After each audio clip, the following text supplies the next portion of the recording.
நேற்றைய தினம் வந்து பார்த்தீங்கன்னா, என்ஐஏ வந்து ஒரு சோதனை நடத்தியிருக்காங்க.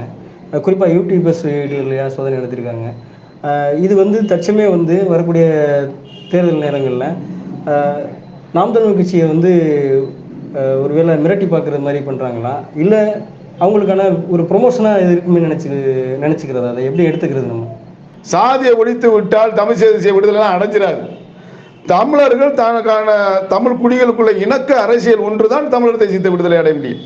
அதுதான் பிசிஆர் போன்ற வன்கொடுமை தடுப்பு சட்டம், தனித்தொகுதி போன்ற அகாவரி கோட்பாடு சட்டங்கள். இதனால இன்னைக்கு வரை தமிழர்கள் ஒன்னா வந்து வாழ முடியல. வெல்லும் ஜனநாயக மாநாடுலாம் சரிதான். அது எது வெல்லும்? அவங்க சாதி தான் வெல்லும்.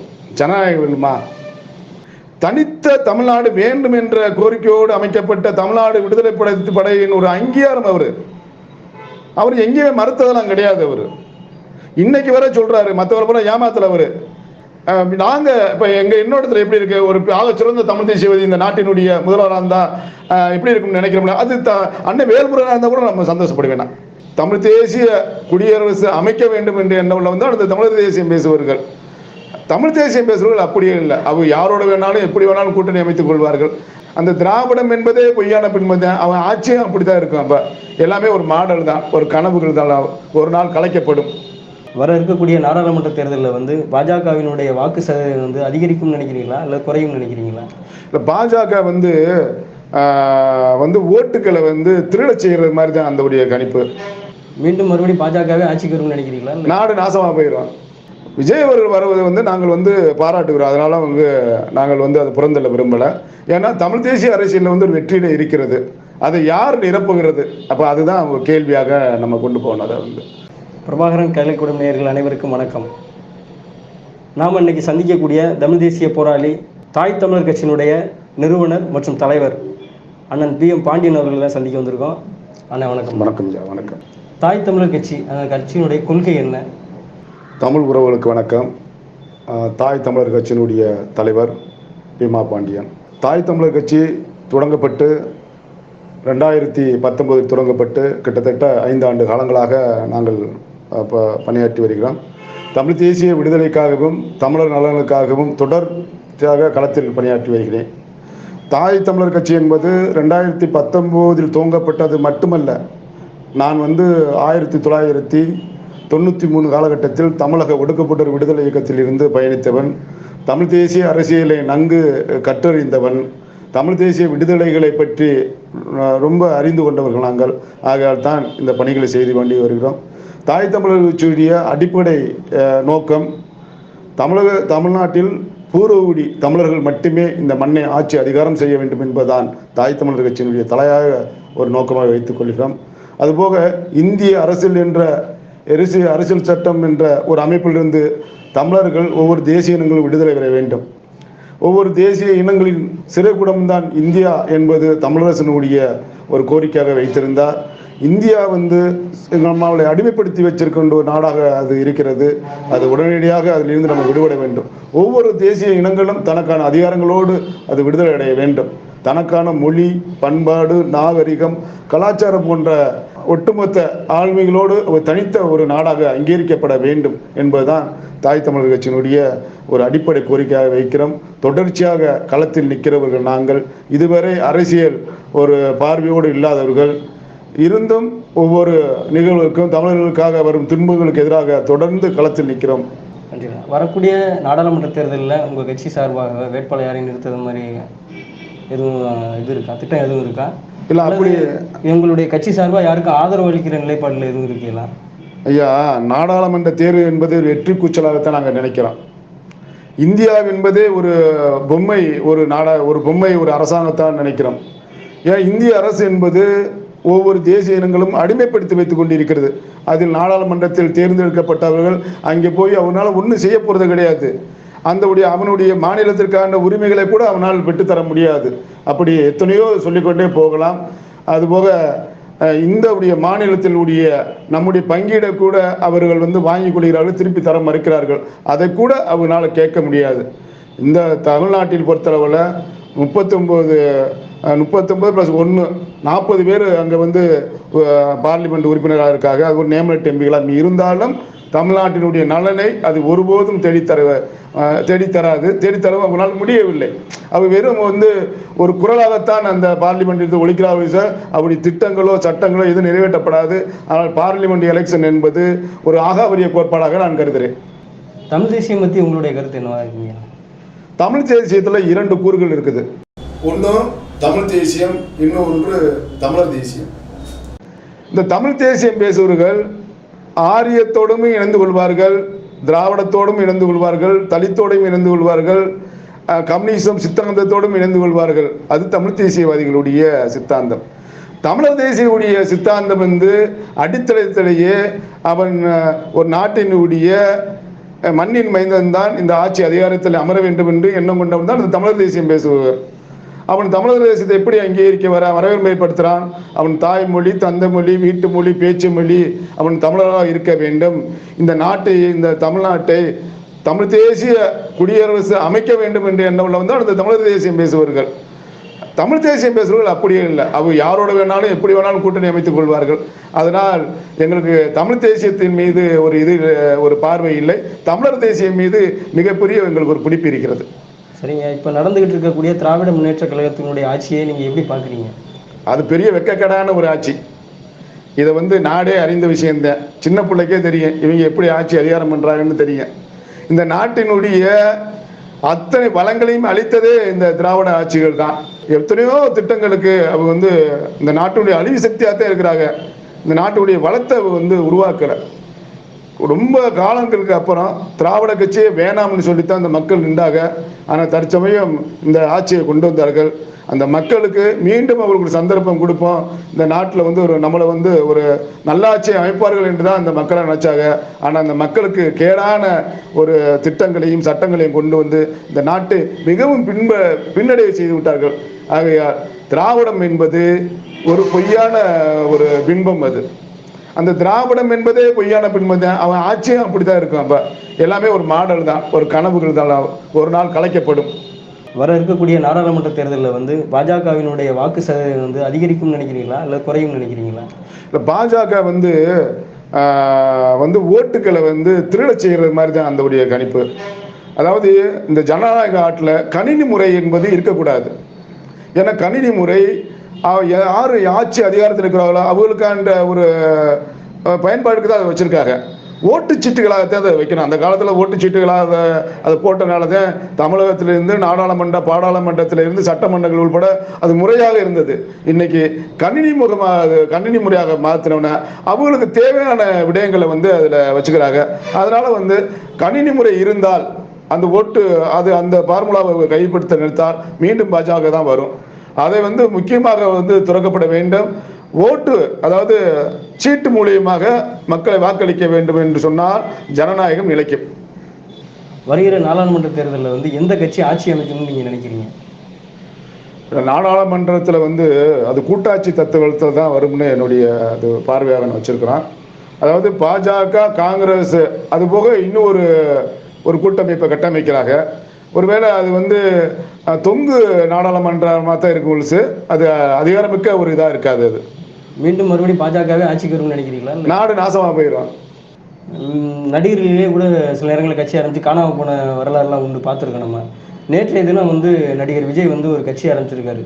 திராவிடம் அல்லாத தமிழ் தேசிய கட்சி, பிறப்புக்கும் எல்லா உயிர்களுக்குமான ஒரு சித்தாந்தத்தை கொண்டு தமிழர் வெற்றி கழகம் அப்படிங்கிற ஒரு கட்சி ஆரம்பிச்சிருக்காரு. அதை பற்றி உங்களுடைய கருத்து என்ன?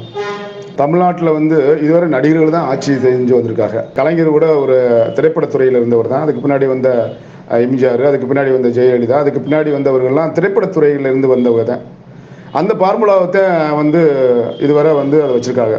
எழுத்தாளர் பிரபஞ்சன் கூட ஒரு கவிதையில் எழுதியிருக்கிறாரு, தமிழர்கள் திரை இருட்டுக்குள் முதல்வரை தேடுகிறார்கள் என்று கூட ஒரு கருத்தை அதில் வைத்தார்கள். அதாவது திரைமுகத்தால், அந்த மோகத்தால் தான் இதுவரை இந்த தமிழர்கள் ஓடி அதை ஓட்டு வாக்கிகளாக வச்சுக்கிட்டு இருக்காங்க.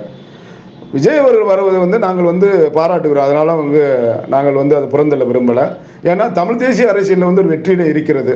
அதை யார் நிரப்புகிறது? அப்போ அதுதான் கேள்வியாக நம்ம கொண்டு போகணும். அதை அவங்க அப்பா விஜயுடைய அப்பா வந்து ஐயா சந்திரசேகர் ஐயா வந்து எப்போதுமே ஒரு திராவிட சித்தாந்தங்களில் வந்து இருந்தவர். முதலாக விஜயகாந்த் ஐயாவை கூட அவர் நேரடியாக வந்து அந்த அந்த ஃபார்முலாலே கொண்டு வந்தவர். அதுபோல தன்னுடைய மகனை வந்து நிலைநிறுத்தலாம்னு தான் அவருடைய கோட்பாடெல்லாம் வச்சு இப்போ நேரத்தில் இல்லை, அவர் வந்து தொடங்கப்பட்ட காலத்து நற்பணி மன்றமாக்கி நல்ல சலுகைகள்லாம் நிறைய சென்று வந்திருக்காங்க. இப்போல்லாம் தொடங்கலை, நேற்றுலாம் அதை தொடங்கலை. அவங்க இதுக்கான திட்டங்களை வந்து கிட்டத்தட்ட ஒரு 10 ஆண்டுகளுக்கு முன்னாடி இந்த திட்டங்களை வச்சு அவங்களுக்கான நடைமுறைகளை வந்து பொறுப்பாளர்களை பொறுத்து நியமனம் செய்து கொடுத்தா இருக்காங்க. அவங்க ஏதோ செய்யணும்னு நினைக்கிறாங்க. அது தமிழருடைய நலனுக்காக செஞ்சால் எங்களுடைய பாராட்டுகள், எங்களுடைய ஆதரவு அவருக்கு எப்பவுமே இருக்கும். வெற்றிடம் இருக்கிறது, தமிழர்களுக்காண்டுடைய வெற்றிடம் இன்னும் அதை நிரப்ப முடியவில்லை. இப்போ எத்தனையோ தமிழ் தேசிய ஆளுமைகள்லாம் வந்தால் கூட அந்த வெற்றிடத்தை கொண்டு போக முடியல. திராவிடம் ஒழிக்க யார் வந்து முனைப்பா நிற்கிறார்களோ அவங்களுக்கு தாய் தமிழ் வச்ச ஆதரவு எப்போதும் உண்டு.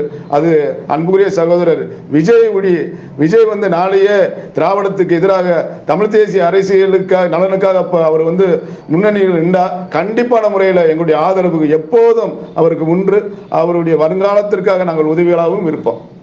தமிழக வெற்றி கழகம் அப்படின்னு சொல்லிட்டு ஒரு கட்சி ஆரம்பித்த நிலையில் அவர் வந்து வரக்கூடிய நாடாளுமன்ற தேர்தலில் போட்டியிடாது, கட்சியினுடைய பேரை தேர்தலுக்கு முந்தைய தினங்களில் இப்போ அறிவிக்க வேண்டிய அவசியம் என்னவா இருக்குன்னு நினைக்கிறீங்க? இல்லை, சகோதரர் விஜய் அவர்கள் வந்து இன்னைக்கு நேற்று மட்டும் அதை அறிவிச்சதெல்லாம் கிடையாது. அவங்க நற்பணி மன்றம் மூலமாக தொடர்ச்சியாக ஒரு 10 ஆண்டு காலம் களத்தில் நிற்கிறாங்க. அதை வந்து ஒரு அரசியல் கட்சியாக மாற்ற வேண்டும், அரசியல் கட்சியாக மாற்றி இந்த தமிழர்களுடைய நலனுக்காக நம்ம பாடுபட வேண்டும் என்ற முனைப்போடு தான் அவங்க வந்து கட்சியை அறிவிச்சிருக்காங்க. ஆனால் நாடாளுமன்ற தேர்தலில் வந்து அவர் நிற்கணும்ன்றது அவர் திட்டங்கள்லாம் இப்போ விடாது, எப்பவுமே வச்சுக்கிற மாட்டாங்க. 2026 சட்டமன்ற எலெக்ஷனில் தான் அவர் வந்து போட்டியிடணும்னு சொல்லிட்டு அவங்க திட்டங்களை வச்சிருக்கிறாங்க. சட்டமன்ற எலெக்ஷனில் போட்டி விட்டு இந்த அரசியல் சக்தியை மாற்றணும், திராவிட கோட்பாடுகளை மாற்றி ஒரு தமிழருடைய நலனுக்கான கட்சியாக அது இந்த தமிழ்நாட்டில் உருவாக்க வேண்டும் என்பதுதான் நம்முடைய சகோதரர் விஜயுடைய கோரிக்கையும் தான். அவங்களை சார்ந்த ரசிகர் மன்றத்தினுடைய கோரிக்கைகளும் அதுதான். நலமாக வரட்டும், தமிழருக்காக அவர்கள் வந்து நலத்திட்டங்களையோ அவருடைய கோரிக்கைகளை நிறைவேற்றினால் கண்டிப்பாக தாய் தமிழர் கட்சி நாங்கள் வந்து அவர் உறுதுணையாக இருப்போம். சகோதரர் விஜய் அவர்களுக்கு எங்களுடைய மனமார்ந்த பாராட்டு தெரிவித்துக் கொள்கிறோம். ஒருவேளை அவர்கள் ஆட்சி அதிகாரத்தில் வந்தால் முதலாவதாக ஒன்றை செய்ய வேண்டும், தமிழ்நாட்டில் பூரண மதிவிலக்கை அவர்கள் அமல்படுத்த வேண்டும் என்பதுதான் எங்களுடைய தாய் தமிழர் கட்சியுடைய எங்களுடைய கோரிக்கையாக நாங்கள் வைக்கிறோம். ஏனென்றால் இந்த நாட்டினுடைய முதுகெலும்பாக திகழ்கின்ற இளைஞர்களின் வாழ்விலை சிதைக்கக்கூடிய போதைப் பொருள்கள், மது போன்ற திட்டங்களை வந்து அது அறவே ஒழிக்க வேண்டும். ஏன்னா திராவிட கட்சிகள் வரும்போதெல்லாம் நான் ஒழிச்சுன்னு சொன்னால் கூட அதை வச்சு தான் ஆட்சி அதிகாரத்தில் உட்கார்ந்திருக்கார்கள். அந்த மாயைகளை உடைக்க விஜய் அவர்கள் தயாராக இருந்தால் வாழ்த்துக்கள். தொடர்ச்சியாக தமிழ் அரசியலில் வந்து நம்ம பார்த்துக்கிட்டு இருக்கோம். திரைப்பட துறையிலிருந்து நிறைய அரசியல்வாதிகள் உள்ளே வந்துகிட்டு இருக்காங்க. விஜய் அவர்கள் வந்து ஒரு அரசியல் கட்சி ஆரம்பிச்சிருக்காரு. அரசியல் கட்சி ஆரம்பித்த போதெல்லாம் வந்து எதிர்ப்பு தெரிவித்த நிறைய அரசியல்வாதிகள், அதாவது திரைத்துறையினரிலிருந்து நிறைய எதிர்ப்புகள்லாம் வந்திருக்கு. அந்த மாதிரி சமயங்களில் வந்து நேற்று விஜய் அவர்கள் அரசியல் கட்சி ஆரம்பித்து அதை பதிவு செஞ்சுருக்காரு. அதை பற்றி உங்களுடைய பார்வை என்னவா இருக்கியா? இப்போ எல்லாருமே என்ன செய்கிறாங்கன்னா, நேற்றுலேருந்து நாங்கள் முகநூல் தளங்களில் நாங்கள் பார்க்குறோம், அவர் ஒரு நடிகர்னு சொல்கிறாங்க. இந்த அப்படி சட்டமன்ற எலெக்ஷன்லையோ முதல்வர்களோ தொடர்ச்சியாக நடிகர்கள் தான் ஆட்சியில் இருந்திருக்காங்க. இப்போ பார்த்தீங்கன்னா ஜெயலலிதா நடிகர் தான், எம்ஜிஆர் நடிகர் தான், கருணாநிதி வந்து அவர் ஒரு எழுத்தாளர் நடிகர் தான். இப்படி நடிகராக தான் இங்கே ஆட்சி இருந்திருக்காங்க. புதுசாக அவர் வந்து நடிகர்னு சொல்லிட்டு அவர் புறந்தளிக்கிறார் வேணாம். அவர் வந்து என்ன செய்யறாருன்னா, வேணாம் நடிகராக இருந்தால் கூட அது தொழிலாகத்தான் அவங்க பார்க்குறாங்க. நான் இந்த தமிழர்களுக்காக, தமிழருடைய நலனுக்காக நானும் பாடுபட நான் களத்துக்கு வருகிறேன் என்று சொல்றவரு வரவேற்கணுமே தவிர அவர் நடிகர் என்று முத்திரை ஊற்றி அவரை வந்து விலைக்கு விடக்கூடாது. தமிழ்நாட்டுக்கு தமிழர்களுடைய நலனுக்காக நான் பாடுபட ஒருத்தர் வாரம்னா அவர் இருகையும் கூப்பிட்டு அவரை அணைச்சு நம்ம வந்து அவர் வாழ்த்தி அவரை வந்து முன்னேற்ற பாதைக்கு அழைத்து சென்றாத்தான் அவருக்கு நம்ம மேலே ஒரு பிடிப்பு வரும். இந்த தமிழ்நாட்டினுடைய எதிர்காலம் கொஞ்சம் மாறும். ஆக தயவு செய்து யாருமே அவர் வந்து நடிகர் என்று யாரும் குத்தி விடாதீர்கள். என்ன 12 காலங்களாக இங்கே நடிகர்களை நீங்கள் ஆட்சி அதிகாரத்தில் உட்கார வச்சிருக்கீங்க. அது என்ன புதுசாக வந்து இவரை மட்டும் நடிகர்னு சொல்கிறீங்க? அதெல்லாம் தவறான ஒரு கருத்தியல். அது வந்து அவங்கெல்லாம் இருக்கிற பொருளாதாரத்துக்கு அவங்கெல்லாம் வீட்டில் வந்து படுத்தலாம், அவங்களுக்கு என்ன பிரச்சனை இருக்குது? ஆனால் மக்களுக்காக சேவை ஒரு இளைஞர் வராரு, ஆதரிங்க, பார்ப்போம், பயணங்கள் தொடரட்டும். துவக்கம் இது, முடிவரை வந்து சகோதரர் விஜய் வந்து இந்த தமிழக வெற்றி கழகத்தை முன்னெடுத்து சென்று தமிழுடைய வாழ்வியலுக்காகவும் தமிழர்களுடைய விடியலுக்காகவும் கச்சத்தீவு போன்ற ஒரு பிரச்சனைக்காகவும் மது ஒழிப்பு போன்ற திட்டங்களுக்காகவும் அவர் முனைப்போடு செயல்பட வேண்டும்.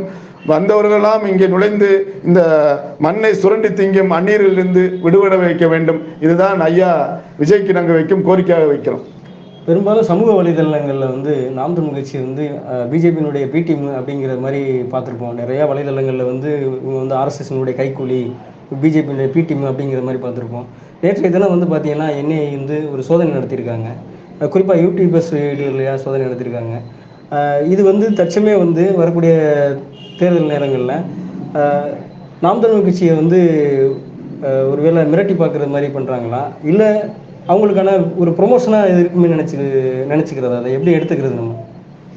இப்போ நாம் தமிழர் கட்சியை வந்து பாஜகவுடைய பி டீம்னு சொல்கிறாங்க. அதுக்கு என்ன காரணம்னா, அது நாம் தமிழர் கட்சியை மட்டும் சொல்கிறதெல்லாம் கிடையாது. தமிழ் தேசியவாதிகளை பார்த்து சொல்கிற கேள்வி தான் இந்த பாஜகவுடைய பி டீம்னு சொல்கிறது.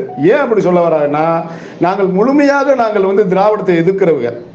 அப்போ திராவிடத்தை எவன் எதிர்க்கிறானோ அவன் வந்து பாஜகவுடைய ஆளுன்ற சொல்லிட்டு இவருடைய மாய பின்பத்தை உருவாக்குறத எப்போதுமே தமிழ் தேசியவாதிகள் வந்து பாஜக போன்ற சங்கவாரி கும்பல்களை அது ஆதரிக்காது. அது தாய் தமிழர் கட்சியாக இருந்தாலும் சரி, இது நாம் தமிழர் கட்சியாக இருந்தாலும் சரி, ஒருபோதும் அவர்கள் ஆதரிக்க மாட்டார்கள்.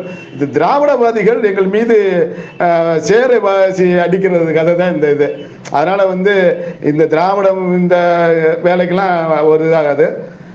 என்ஐஏ சோதனை என்பது பாஜக, அதாவது பாஜக மட்டுமல்ல, அது காங்கிரஸா இருந்தாலும் சரிதான், ஆட்சி அதிகாரத்தில் மைய அரசில் உட்கார்ந்து கொண்டு உளவு பிரிவுகள் மூலமாக அவர்களை முடக்கும் வேலை தான் இந்த என்ஐஏ சோதனைகள். இப்போ முன்னாடி பார்த்தா இஸ்லாமியர்கள்லாம் முடக்குனாங்க, வெளிநாட்டு ஃபண்டு வருது அதெல்லாம் முடக்குன பணம் வருது அப்படின்னு சொல்லிட்டு எந்த ஃபண்டு அவங்களாம் வாரது கிடையாது.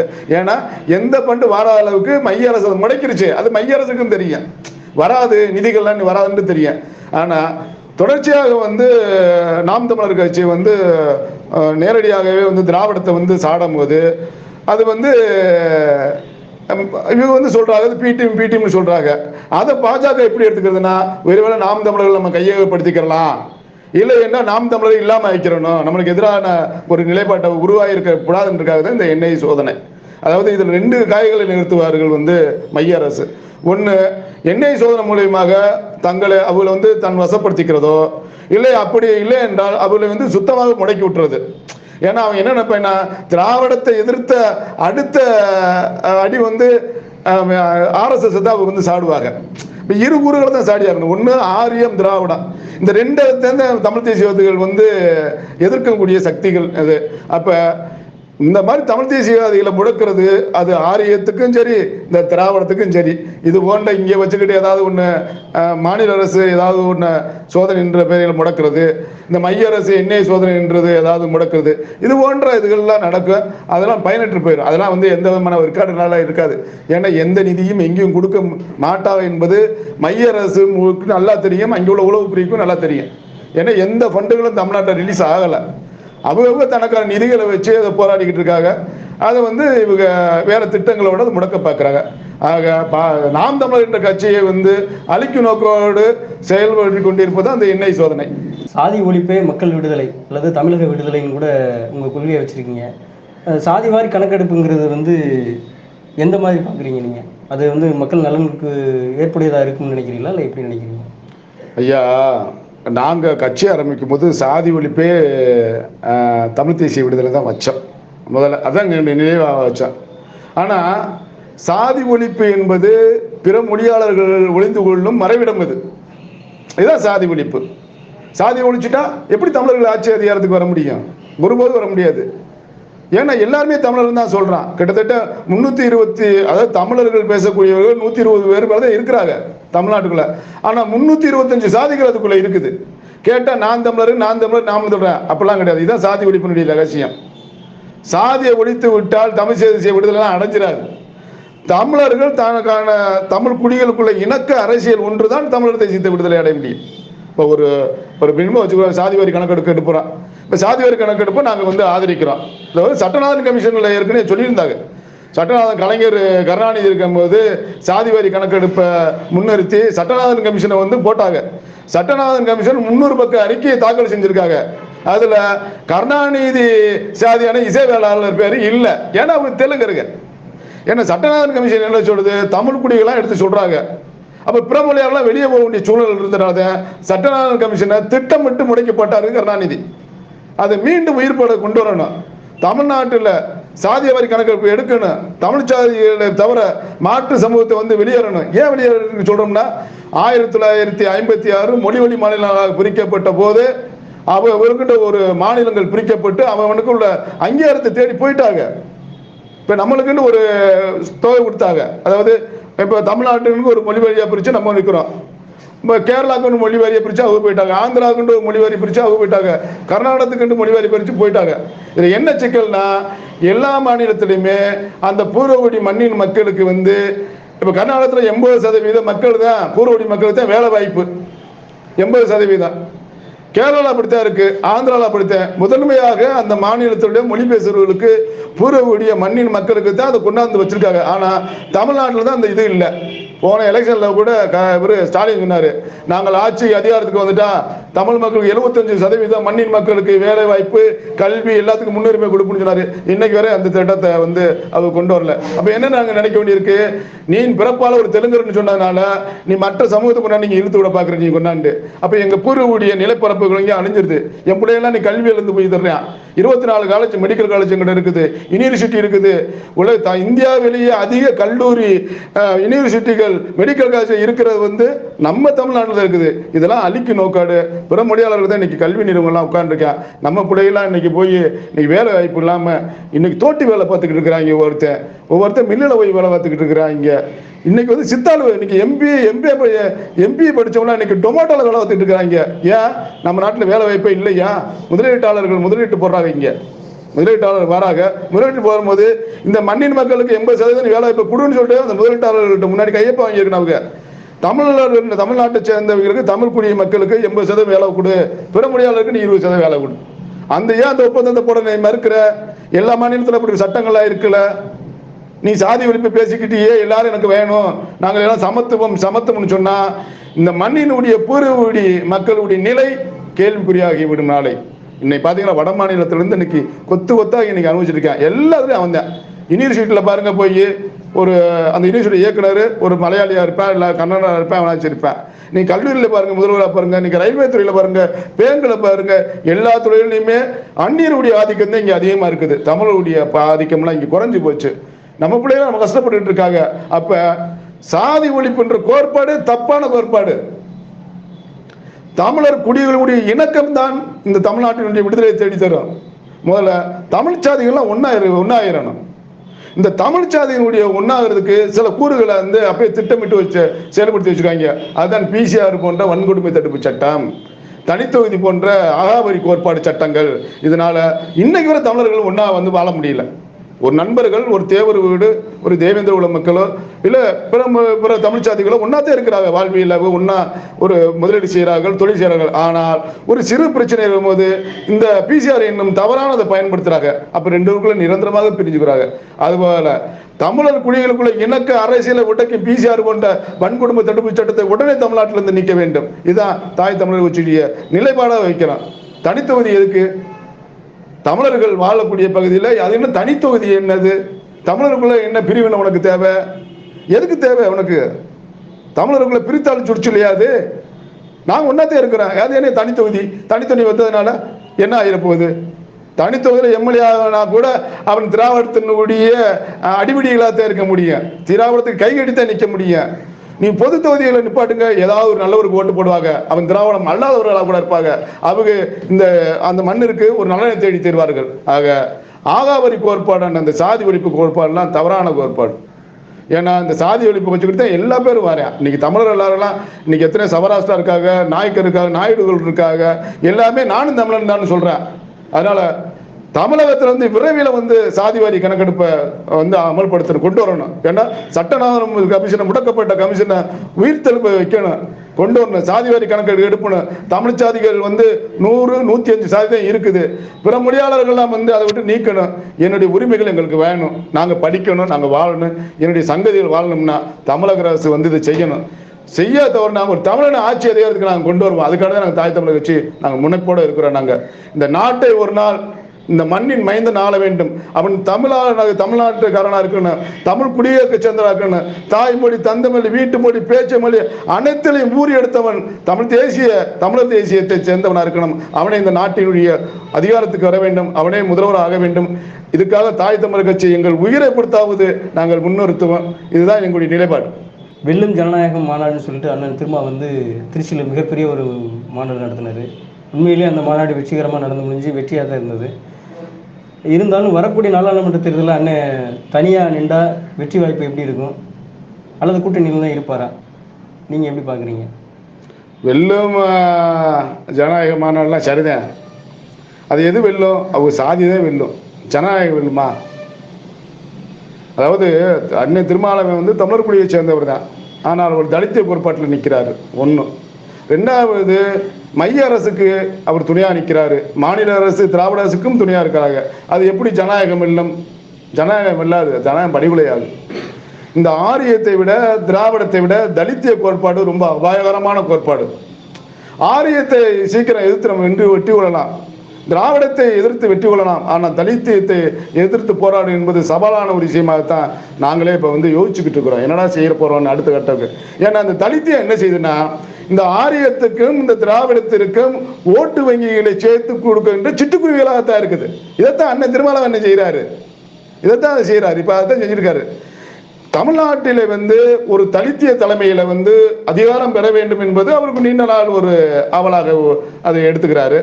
வாழ்த்துக்கள் தான். ஆனா தலித்தாக நீ எடுக்க வேண்டாம். ஏன் தமிழரா நீ எடுக்க வேண்டியதானதை? நீங்க நல்லா நீங்க இருந்தவர், படித்தவருக்கு, பண்புள்ள மனிதர் நீங்க நீங்க ஏன் வந்து அந்த தலித்திய அந்த பிம்பத்தை தூக்கி கொண்டா நீங்க வைக்கிறீங்க? தமிழர்களுக்குள்ள இதுக்கு வரீங்க. நாங்களும் தலித்தே இல்லையே, தலித்தின்ற கோட்பாடு தமிழ்நாட்டில் இல்லையே, குடிகள் தானே இருக்கிறோம், நாங்க தமிழ்ச்சாதிகள் தானே. நம்ம நீங்க ஏன் இந்த தலித்திய கோட்பாடை வச்சுக்கிட்டு பெரிய பெரிய மாநாடுகளை காமிச்சு அவர்கிட்ட என்ன காமிக்க போறீங்க? நீங்க காமிச்சு போறீங்க ஒரு 4-5 சீட்டு வாங்க போறீங்க, இல்ல ஒரு இங்க ஒரு சட்டமன்றத்தில் ஒரு 5 சீட்டு 10 சீட்டு, நாடாளுமன்றத்தில் ஒரு 4 சீட்டு வாங்க போறீங்க. அதனால யாருக்கு வெல்லும்? ஜனநாயகம் வெல்லாது. உங்க கட்சினா வெல்லும், ஜனநாயகம் எப்படி வெல்லும்? நீங்க ஜனநாயகம், அந்த ஜனநாயகமே இல்லையே உங்கள்கிட்ட. ஜனநாயகம் என்பது நம்மளுக்கு யாராக எதிர்ப்பா இருக்கிறாங்க. நீங்க யாருக்கு எதிர்ப்பு? ஆரியத்துக்கு எதிராக இருக்கிறீங்க. எந்த ஆரியத்துக்கு? பிஜேபி மட்டும்தான் ஆரியமா? அப்ப காங்கிரஸ் எல்லாம் ஆரியம் இல்லையா? அப்ப தமிழனாவே நீ மைய அரசை தொட்டாலே ஒண்ணு பிஜேபி இல்லைன்னா காங்கிரஸ், ரெண்டுமே ஆரிய கோட்பாடுதான். நீங்க நீங்க எப்ப பார்த்தாலும் மடைமாற்றம் செய்யாதீங்க. அன்புக்குரிய அண்ணன் திருமாவளவன் நாங்க சொல்றது, மடைமாற்றம் மக்களை செய்யாதீங்க. அவன் ஆரியம் தான். காங்கிரஸ் அதை விட ஆரியம். ஈழத்தமிழர்களை கொண்டு புதைத்தவன், அவனோட உங்களுக்கு என்ன கூட்டணி? அது எப்படி ஜனநாயகமாகும்? நம் இனத்தை அழிச்சவங்களோட நீங்க எப்படி கூட்டணி அமைக்கிறீங்க? இந்த கேள்வியில 1000 கேள்விகள தமிழ் தேசியவாதி உங்கள்கிட்ட கேட்டாங்க, நீங்க ஏதாவது பதில் சொல்லியிருக்கீங்களா? சொல்லுங்க பாப்பா. எப்படி ஜனநாயகம் சொல்றீங்க? எப்படி ஜனநாயகம் வெல்லம்? தமிழர் தேசிய வெல்லம் நினைச்சுக்கங்க. நீங்க வாழ்க்கையில ஒரு நாள் தமிழர் தேசிய வெல்லம். உங்களுடைய கூட்டங்களை சேர்க்கலாம், ஓட்டு வங்கிகளை பயன்படுத்தலாம். அது யாருக்கு சென்றடையுது? திராவிடத்துக்கு சென்றடையுது, ஆரியத்துக்கு சென்றடையுது. அது நீங்க காங்கிரஸ் இருந்தாலும் சரி, அது யாரும் இருந்தாலும் அவன் ஆரியம் தானே. நம்ம உங்களுக்கு முனைப்பான கோட்பாடு என்ன? ஆரியத்தை எதுக்குதான் உங்களுடைய வேலை. நீங்க எந்த ஆரியத்துல போய் நிக்கிறீங்க? சோனியா என்ற ஒரு ஆரியத்திட்ட நிக்கிறீங்க. அது எப்படி ஜனநாயகமாக? அது இஸ்லாமியருக்கு எதிரானது இல்லையா? ஏன் இஸ்லாமியர்கள் அந்த மக்கள் அதை புரிஞ்சுக்கிற மாட்டாங்களா? அவங்க பிரிச்சு பார்க்கக்கூடிய மனநிலையில இல்லையா? இல்ல இஸ்லாமியர்களா? அண்ணன் வந்து அப்ப யார்கிட்ட கூட்டிட்டு காங்கிரஸ் ஆரியம் இல்லையா? அது இஸ்லாம் கோட்பாடுக்கு எதிரானது கிடையாதா? இதெல்லாம் அன்னைக்கெல்லாம் சிந்திக்கணும். நீங்களாம் தமிழர் குடிகள், ஒரு அறிவார்ந்த சமூகங்கள். நீங்கள்லாம் ஒரு ஆழ்மை மிக்க ஒரு சக்திகளாக வளர்ந்து வந்துட்டீங்க. அது உங்களை கும்பிட்டு கேட்டுக்கிறேன். அதெல்லாம் வந்து தமிழருடைய நலனுக்காக இருக்கட்டும். வரலாறு உங்களை போற்றும். நீங்கள் இது போன்ற ஆரியத்துடைய திராவிடத்துடைய கூட்டணி வைத்தினால் எந்த பயனும் இல்லாது. வரலாறு உங்களை போற்றாதன்னா தமிழராக நில்லுங்கள், தமிழ் தேசிய விடுதலுக்காக போராடுங்கள், வரலாறு இன்று அல்ல வாழும் வாழ்வுல உங்களுக்கு நாங்கள் நன்றி கடன் வருவோம் என்று சொல்லிக்கிறேன் ஐயா. தமிழக அரசியலில் 13 ஆண்டுகளாக களத்தில் மக்களுக்காக தமிழக வாழ்வுரிமை அப்படிங்கிற ஒரு கட்சி ஆரம்பித்து முத்தமிழ் அண்ணன் வேல்முருகன் அவரை பற்றி நீங்கள் என்ன நினைக்கிறீங்க? அவருடைய அரசியல் எந்த மாதிரி வழிகாட்டுதல் இருக்குது? அண்ணன் வேல்முருகன் என்பது அண்ணன் வந்து ஒரு தமிழ் தேசிய போராளி. அவர் வந்து நீண்ட நாளாக தமிழர் விடுதலை படையில் பயணித்தவர்கள்லாம் இந்த நாட்டினுடைய விடுதலையை பற்றி நல்லா தெரிஞ்சவர். அவர் தனித்த தமிழ்நாடு வேண்டும் என்ற கோரிக்கையோடு அமைக்கப்பட்ட தமிழ்நாடு விடுதலை படையின் ஒரு அங்கீகாரம். அவர் எங்கேயுமே மறுத்ததெல்லாம் கிடையாது. அவர் இன்னைக்கு வரை சொல்றாரு, மற்றவரை போல ஏமாத்தல. அவரு நான் அங்கே ஒரு பேச்சு இங்கே ஒரு பேச்சு அவர் பேச மாட்டார். நான் தமிழ்நாடு விடுதலை படைக்காரன் தான், நான் தமிழ் தேசியவாதி தான் அப்படின்னு அப்பட்டமாக சொல்லக்கூடியவர். நல்ல ஒரு சிறந்த ஒரு தமிழ் தேசியவாதி. நாங்கள் இப்போ என்னோடத்துல எப்படி இருக்கு, ஒரு ஆக சிறந்த தமிழ் தேசியவாதி இந்த நாட்டினுடைய முதல்வராக இருந்தால் எப்படி இருக்கும்னு நினைக்கிறோம்ல, அது அண்ணன் வேல்முருகனாக இருந்தால் கூட நம்ம சந்தோஷப்படுவேன். ஏன்னா அந்த அண்ணன்ட்ட அந்த ஒரு பக்குவம் இருக்குது. நாங்கள் நிறைய அவருடைய பேச்சுக்கள்லாம் நாங்கள் பார்த்துருக்குறோம். அவர் சிறு வயசுலேருந்து ஒரு தமிழர் மேலே பற்று உள்ளவர். அது பற்றுன்னா அது வந்து அவருடைய அந்த தமிழ் குடி சாதி. அது பிறவிலேயே பாருங்க, இந்த போர்க்குணம் இந்த தமிழ் தேசிய விடுதலையை கொண்டு வந்தது வட மாநிலத்தில் உள்ள தமிழரசன் ஐயா தான். அவருடைய வழிவந்தவர்கள் தான் அந்த அண்ணன் வேல்முருகன் அண்ணன்லாம். சிறு வயசுல நல்ல ஆகச்சிறந்த மேடை பேச்சாளர், எல்லாத்தையும் ஆக்கி போறாரு அண்ணன் பேச்சில்.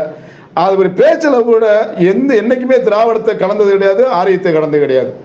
நேரடியாக நீ ஒரு தமிழ் தேசியவாதியா இருக்கு, தமிழர் விடுதலை நோக்கி பயணி என்று சொல்லக்கூடியவர். எந்த இதுக்கும் அஞ்சம் பண்ணிட்டாப்புல. பதவி பறிபோகுமே, நம்ம சுதந்திரம் பறிபோகுமே, நம்மளை சிறைப்பிடித்திருவாரெல்லாம் கவலைப்பட மாட்டார். தன் மனதில் பட்டதை சொல்லக்கூடிய ஆழ்மை மிக்க அண்ணன் வேல்முருகன் அண்ணன்.